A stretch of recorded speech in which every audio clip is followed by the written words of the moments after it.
And that's an inaccuracy by Fischer because black can easily attack this knight by pushing a4. So instead, here Fischer must consider developing this queen to b3, creating more pressure over this d5 pawn. And suppose if black attacks this queen by his rook, now simply queen to a2, maintaining pressure over this d5 pawn. And if takes, queen takes c4, attacking this knight, and after this knight moves to c7, now white can bring this knight to e5, and due to the more active pieces, clearly you can see this position is better for white. Okay, so in the actual game, after knight to b3.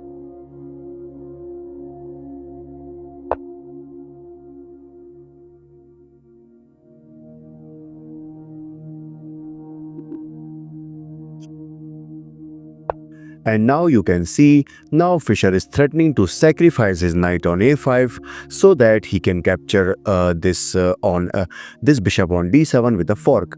So to defend this, he brings back his bishop to e8.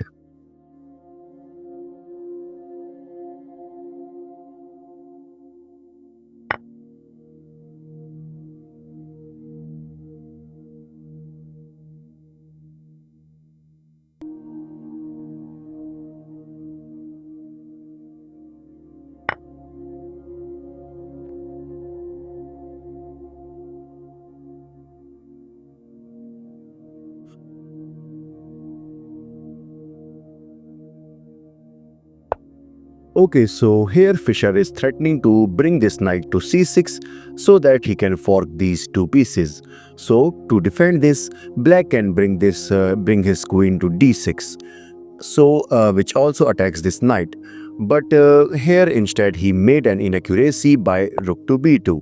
And now it's better for Fischer to bring this knight to d4. Yeah, so bring this knight to this c6 square so that other knight can maintain some pressure over this center. But instead he made an inaccuracy by playing knight at e goes to c6. And obviously black cannot capture this knight on c6 due to the threat of rook takes threat of rook takes e6, which would activates the white queen.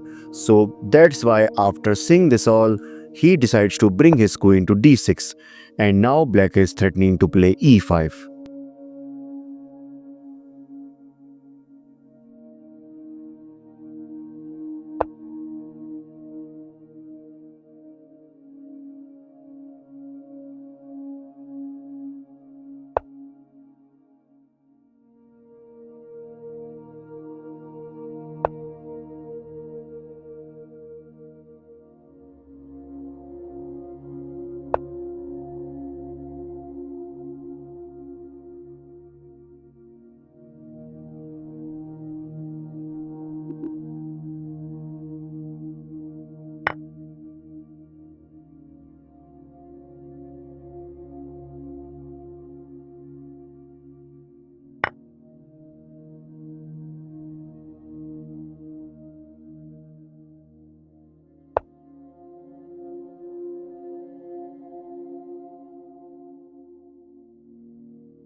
He wants to place his knight to d4 so that he can target this e2 square. So to stop this, here Fischer immediately pushed e3.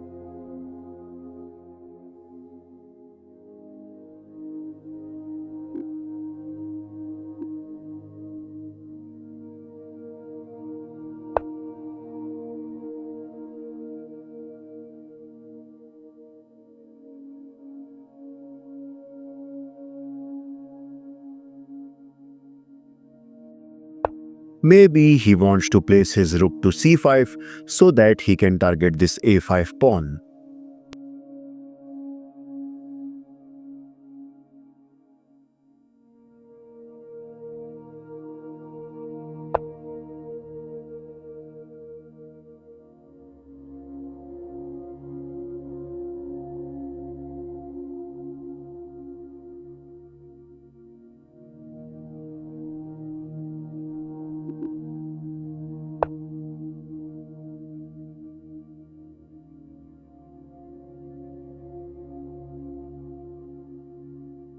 Okay, so now bishop to c4 by black, which does three things.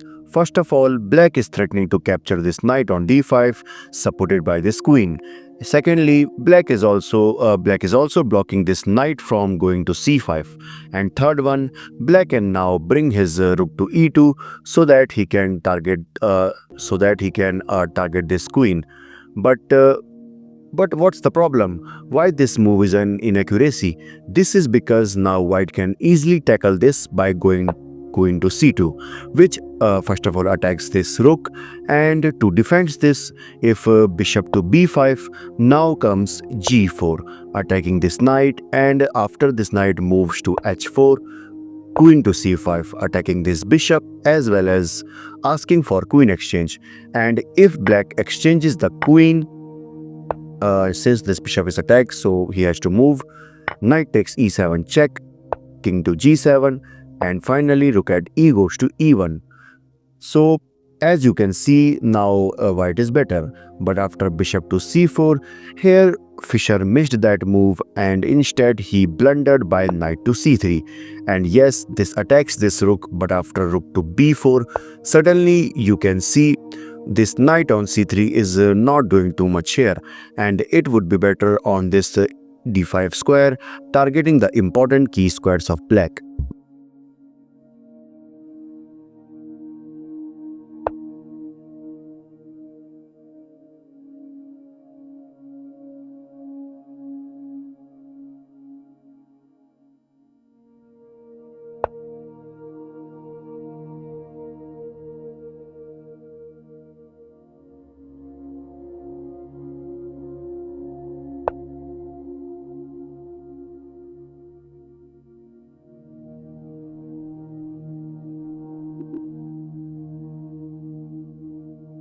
Okay, so as you can see, now black is threatening to capture this knight so that he can grab this queen. So that's why Fischer immediately decides to bring this knight to b7, attacking this rook.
And since black is threatening to capture this knight again with the same idea which I mentioned earlier, which is rook takes d2, so now it's better for white to slide this queen to c3, getting out from any pin.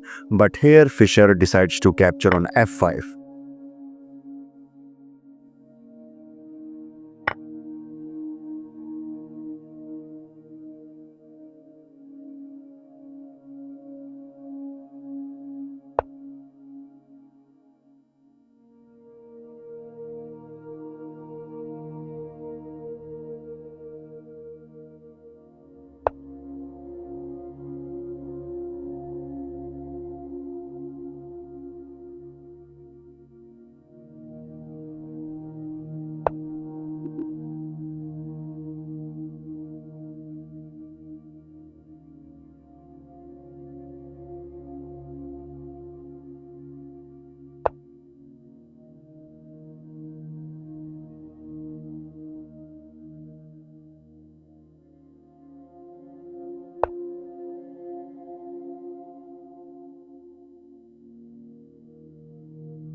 And now it's important for white to bring this another rook to b1 so that he can stop this pawn push further.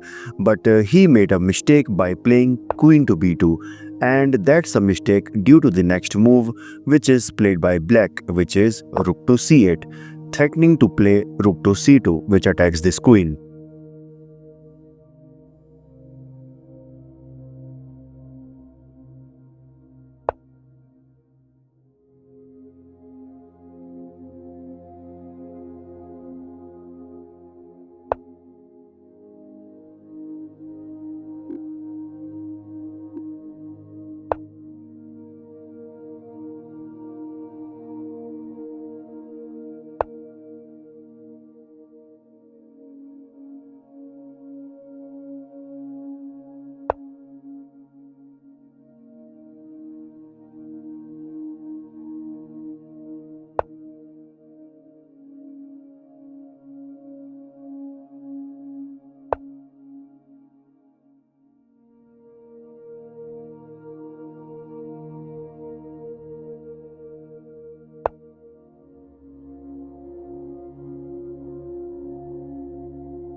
And now it's better for black to give a check from d5 square. But obviously you cannot push this f pawn due to this pin, so white has to move his king to g1, and after that queen to c5, threatening to capture on f2, and if white exchanges the queen, now after that rook to b1. Suppose if he tries to attack this pawn, but simply rook to c1 check. And you can see after takes, simply b takes c1 equal to queen, and that's all. But after rook to e1, here he missed that move, and instead he brings his rook to e2. And now it's better to take this rook, but instead Fischer slides his rook to f1.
And now in this position, here black finds a crazy move, queen to e1. He sacrificed his queen, and obviously white cannot capture due to this and this. So that's why Fischer tries to give a final check, but in this position the final move by black is f6. And here Bobby Fischer resigned, because you can see now white can give multiple checks like queen to d7 check, but simply king to g6. And if he gives a check again, king to h6, and since there is no more checks, so after takes, rook takes e1 check, king to g2, and finally b1 equal to queen. And this will be over for white. This is your host Bison signing off. Bye bye.